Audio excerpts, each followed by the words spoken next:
Okay, I have some dream experiences to share.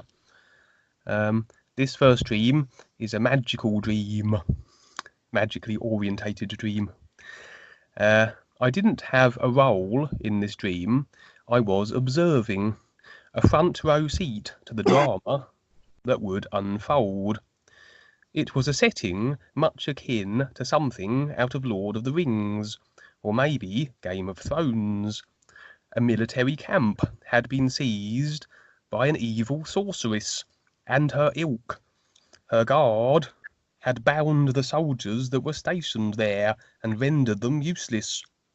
It seemed that the purpose of all this, the sorceress's focus, was on a young man who had in his possession a powerful artefact. She demanded it of him.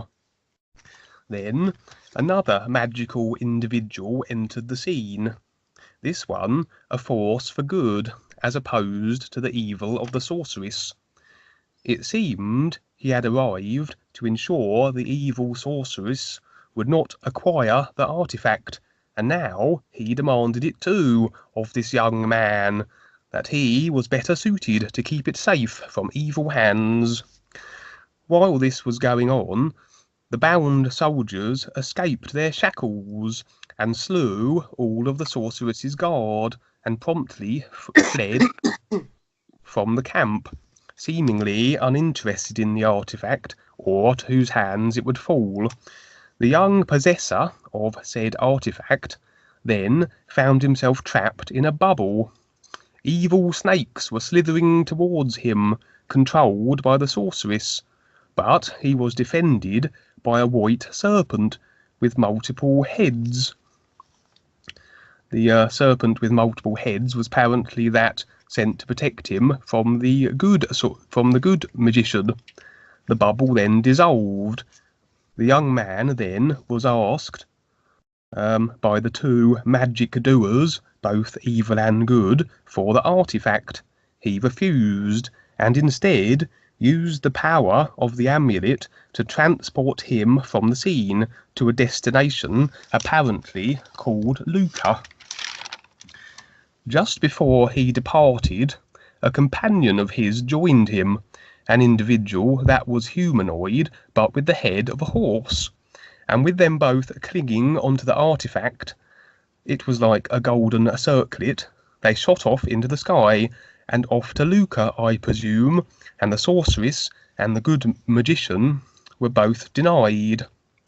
So, on reflection, we have two magicians, one white and one black, both resigned to remain in creation due to the effects of their sorcery, having made the decision to become as they are, so they must have reached the ethereal level, made their choices, black or white magician, for the duality of creation, the trap of the matrix, may be exemplified by the serpents they both utilised in the bubble that represented creation. Can the young man, then, be representing choice number 3, to not become either a black or a white magician, but move on, travel onwards and bypass this final test of creation to Lucca, which represents the real universes? A heads up, then, a reminder that as I continue on my process of recognising the is, this test may one day become a reality, that of choosing between a white and a black magician, and as I was not directly in the dream as a participant, but observing it, then this represented the objective real view one would have if fully aware. Excellent, Kevin. Was that it? Yep, that's it for dream number 1. That's cool. And that's exactly what it was. You're getting an objective view. I've seen this many times. And so it's kind of a heads up and a warning. And yes, the amulet or whatever, that's just an idea of the situation. In other words, the dark forces here, be they good or bad, just like, you look at the the governments of the world. They appear to be good and helping people, right? But they take everything that you have and they set you up. So they play all sides. And so, yeah, you see this. And so that just represents, the amulet represents the idea of kind of like the idea of, no, you can't have what I have. In other words, they're looking for agreement. That's what the amulet basically represents. It's not that you have something, but they're looking for your agreement, and you didn't agree.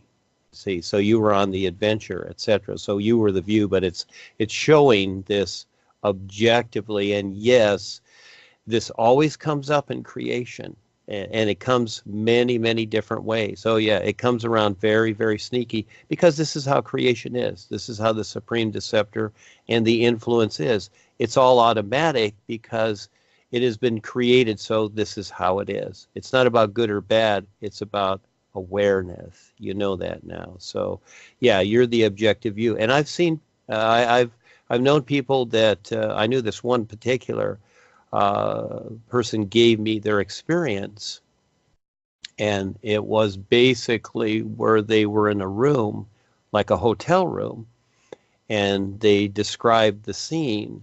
And the scene was, it looked like there had been a party going on, and it was like maybe the next morning party was over, okay, and the beds were a mess, and there was glasses around, etc.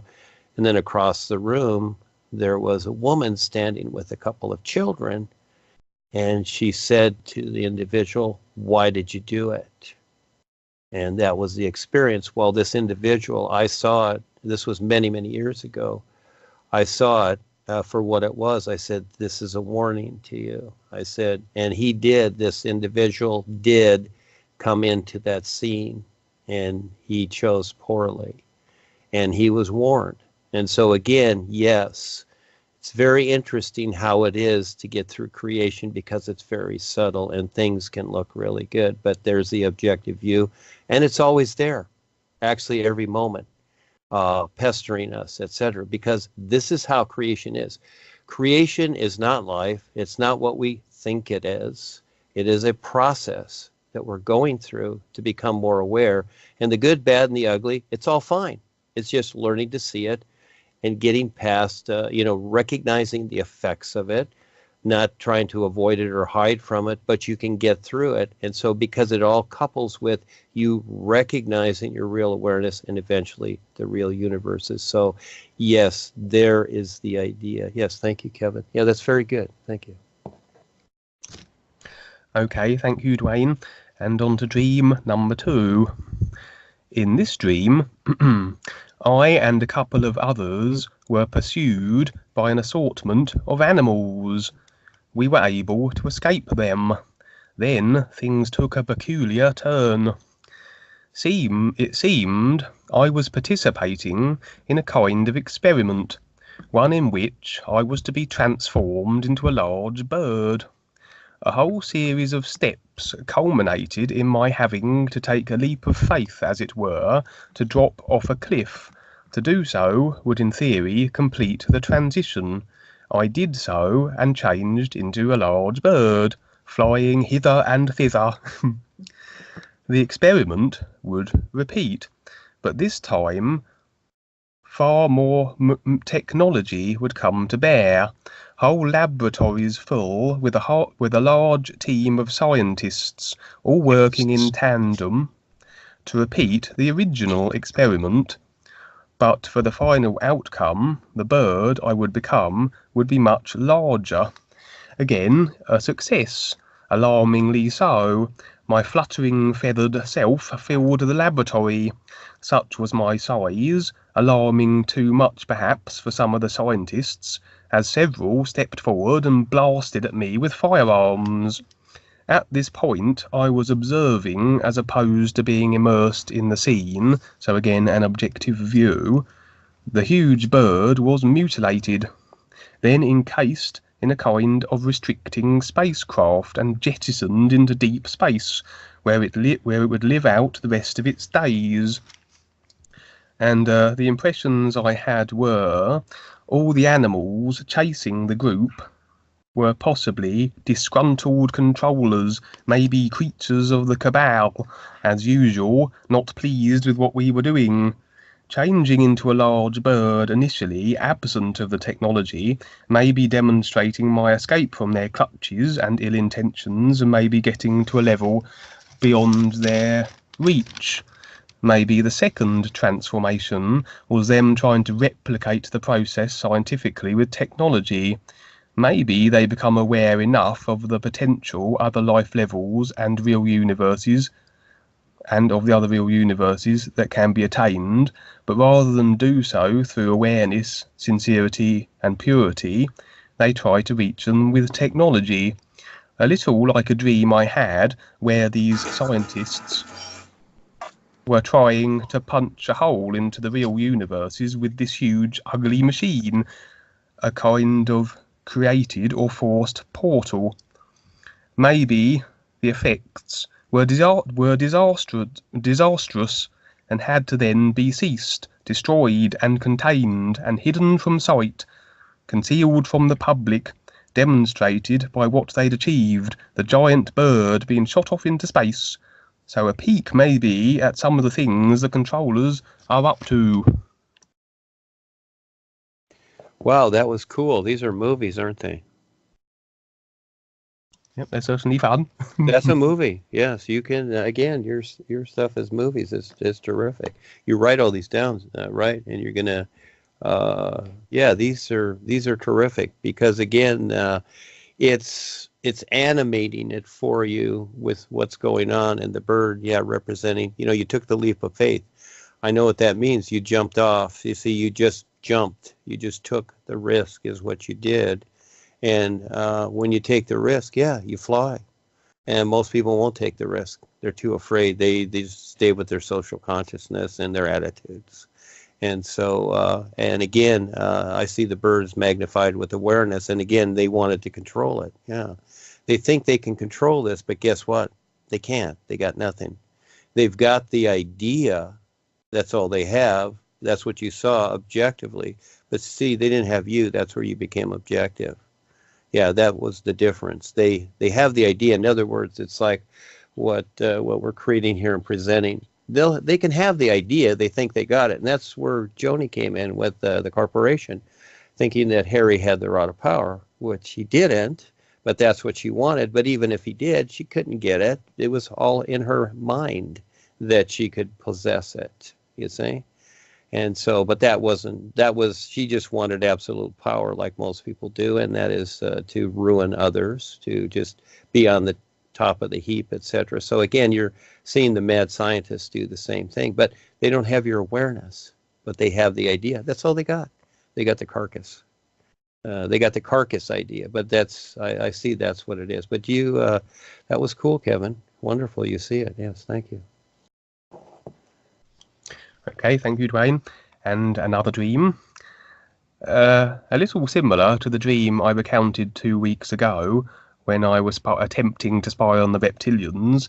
This is another infiltration dream, except on this occasion, robots were the targets. These were a collection of robots that were very strange in their appearances.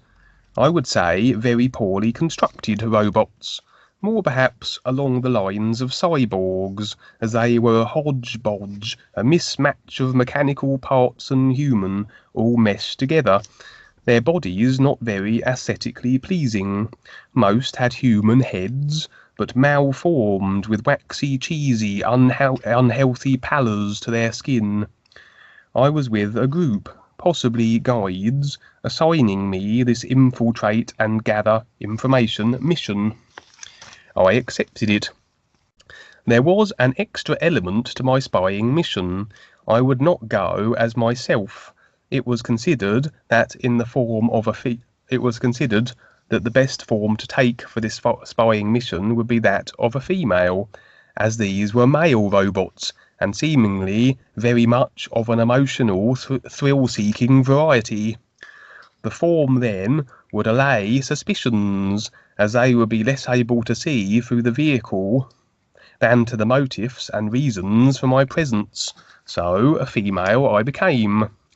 Also, the addition of some curious marks to my arm, Apparently this would further ensure my safety. They appeared to be 3 outlines of pyramids in a line, absent of the base, if you can picture this. I entered what I will describe as a tavern, and the robots were there. A rowdy, bothersome group indeed.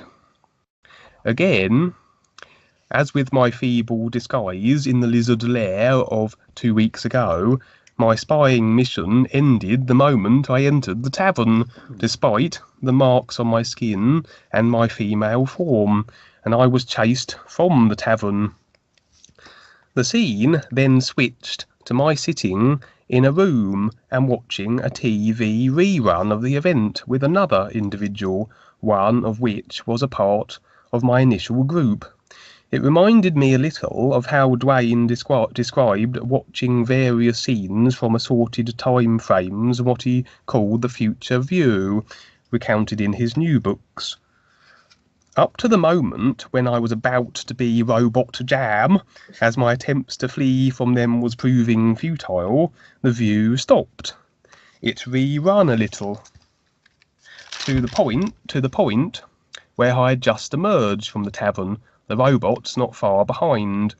The rerun then displayed me being turned into a robot myself, for the purposes of being more readily able to defend myself, and defend myself I did. So the real me was doing all that was necessary to protect myself, in this case temporary robotization. And in reflection, I'm beginning to feel that due to my lack of success in my spying attempts overall, that perhaps I rather prefer being discovered, as it adds a little more action to the experience, and after all, I'm never in any real danger. The guides are close at hand, I'm sure.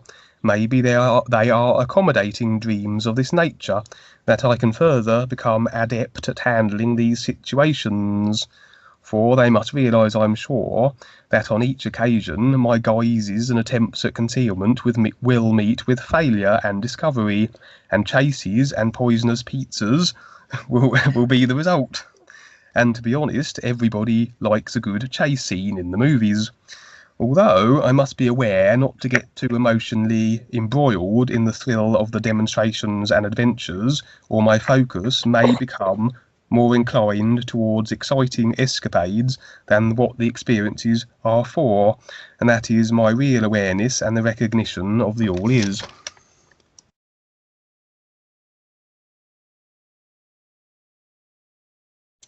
That's it, or is there a commercial?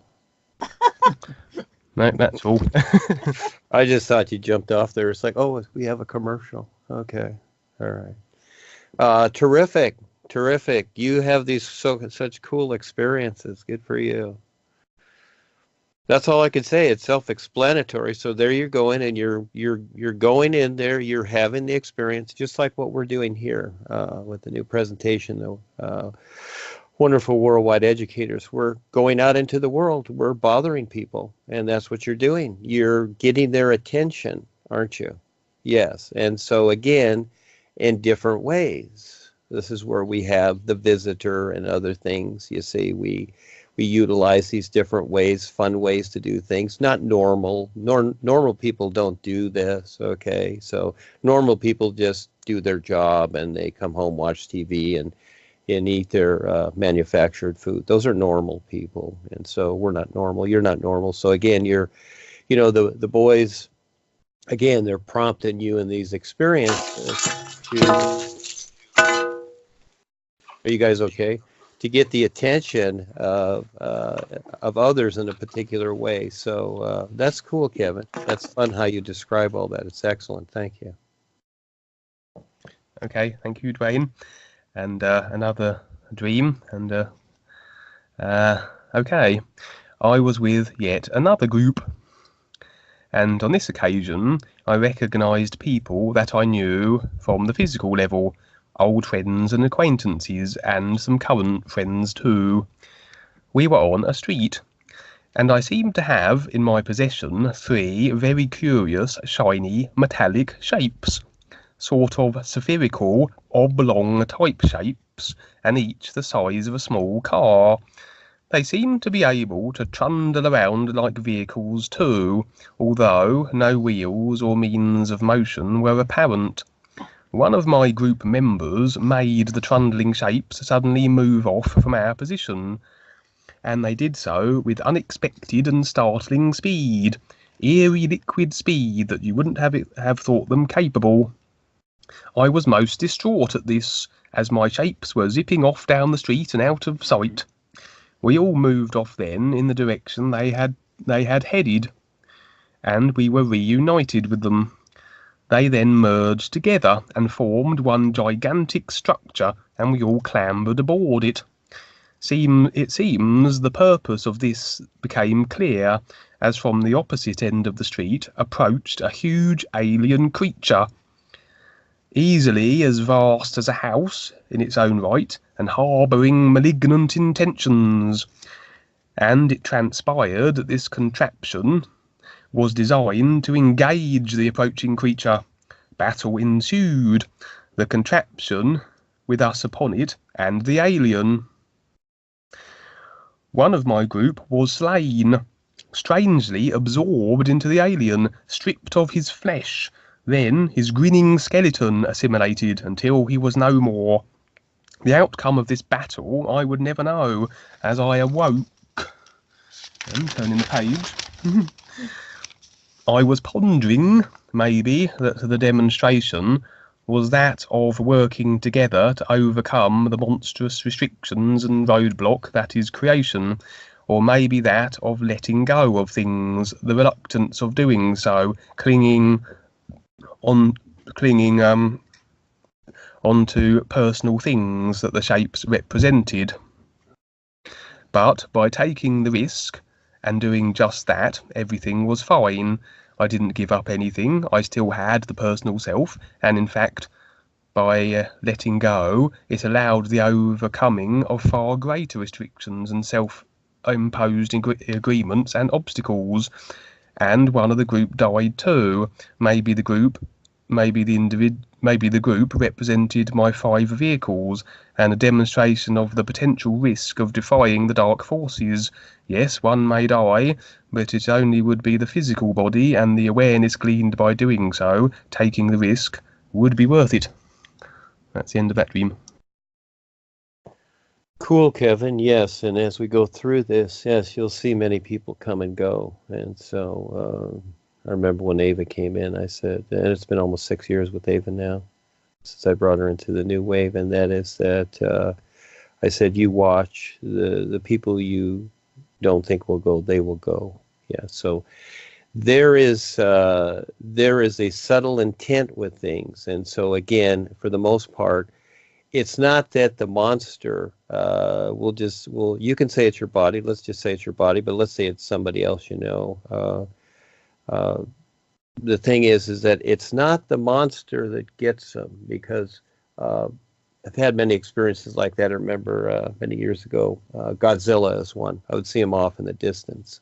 And Godzilla represents the social consciousness, because it's a monster, is what it is. But people don't see that. They don't see what it is. So they're thinking in the experience here, it's a monster, but it's really the social consciousness in its own way. And that is because the evilness, the monsters, the deception, the destruction, it's all been created, is what it is. It's all something in creation, and it appears to be this or that or whatever. It's in many disguises. And yes, it's really the individual themselves that allows themselves to be taken by the deception, is what it is. And so it plays out to where it looks like the monster got them, but really it was their willingness to concede. I've seen it with people I've known. I've seen so many, you know, since 1970 when I was with Paul and doing this. It's been almost 50 years. And so, you know, I'm just a kid here. The thing is that I've seen so many people come and go, and it's always been them making the decision. The monster got them, you might say. So they can watch a monster movie, but they don't get it. It's not, the monster is not obvious. It is in the consciousness, and especially unconscious. And just like the movie Forbidden Planet, where it's the unconscious monster that's taken over, and the individual discovers it's his own unconscious that created the monster. So creation is very interesting. It is brutal in its own way. It is. This is just what it is. This is what we've all made it. We've all contributed. But it's all okay when you reach that point where you want to get through it and see it. So again, thank you so much, Kevin. That was great. Thank you. Yes. Another, Class A movie. Yes. Okay, and for my final dream, ending on a a happy note. Well, not exactly. This one would be described as a heads up. Possible future catastrophic orientated dream. I was with Gwen, Peter, and Lindsay, who is my sister, and her baby. It was an open scene, a view of the sea. There was land beyond, and a huge volcano was then erupting nearby, spewing out great plumes of dust and debris, streams of lava pouring from it and flooding toward our location. We did what you would imagine. We fled. I was carrying Lindsay's baby, and we were successful in escaping our impending doom. We were not out of the woods yet. In fact, we was very much in the woods because we were in a woodland forestry setting now. To the right of us, the advancing lava flow. To the left of us, a dangerous and foreboding and just as hazardous mud flood. And from the other two directions, in front of us and behind us, floods of water. We chose the water route. We had a car at this point and attempted to drive through the water between the mud flood and the lava, and then I awoke. Yeah, that's it. Well, that's interesting. So as this was going on, in the beginning, you said you saw some land across the water or something? Yeah, the original setting was one that I could not identify, but it was land across. There was water, then there was land, and the volcano was on the land like a little island, and it erupted, and the lava flowed across what little water there was between us and the lava, the volcano land. No, I mean that you were on land there, and then you looked across the water in the beginning, and you saw other land, or was that not so? Yeah, I initially was on land, and the volcano was across the water on another part of land. Yeah. Oh, okay. Okay. Yeah. So again, yes, there you go. So again, it's a heads up to something. So, and you see what from that? It's actually happening to the Earth right now.